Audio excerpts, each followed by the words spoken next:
Adwa timo kata madwa timo ka okanyal timo kana e sirikal.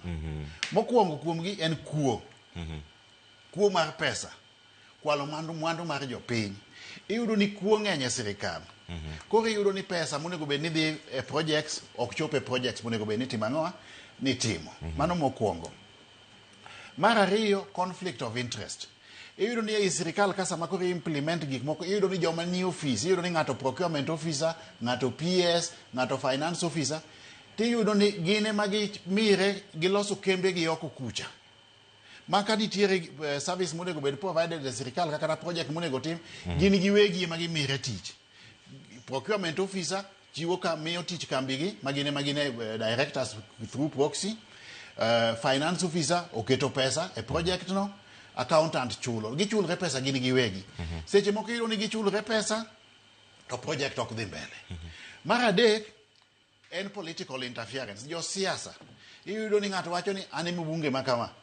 Project makama an ema golo contractor. Koro political meddling bende mono implementation of projects. Iyudo ka pesa wuok jasiasa moro oyiero mkandarasi. Pesa wuok ichulo mar project cha, to pesa no iyudo ka kendi lodho idhi tim go tije moko mopogre gi tich gi project cha. Koro project chung. To ikinde gi bende nikech ka isiayo jo siasa mantiere lemo mopogore mantiere kama donjre e weche gi duto. Di make yo machal nade nikech kae ne intiere kaka jatend migao. To kama intiere jatend migao ni bende ija siasa koro mantiere karakara. Pono ne manu kelo timbe machalo kama ge sirkal. An ing'e ni track record mara ong'ere. Kane an e private sector, na tiyo matek mabet one of the best strategies in Africa. Kadonje ministry mar ICT, na dhi ayudo ministry manose tho, maonge ng'ama ong'eyo. Makawe madhi akete e chuny sirikal, magimoro amora sirikal ne revolve around ICT. Iwinja? Ma achako gik manatimo kane an ministry of ICT oneno. Nyaka nyocha wuog kuno, tiwinjo ministry mar ICT no dhi otho. Tani koko kuwinjre. Kochako kawa otera office president kucha.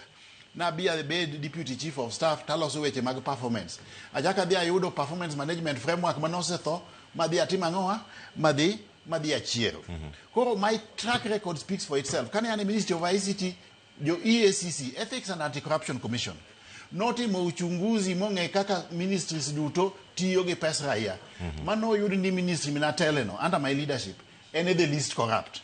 Ministry of ICT. Koro track record mara kaka a performer, a practical person, results oriented person, na manigi nia mang'ama kuketi tich mora mora to timo kaka dware is loud and clear. Iwacho ni kine magi duto timre nikech okada ni losi wi jatend piny masani pon tiere imiwa mana mari kama intiere kar kae. Midhiero maduong' ahinya makwako piny Kenya en weche mag mibadhi. Ichane yo machal nade? Mibadhi ni adwa seal corruption kata adwa facilitate zero tolerance to corruption.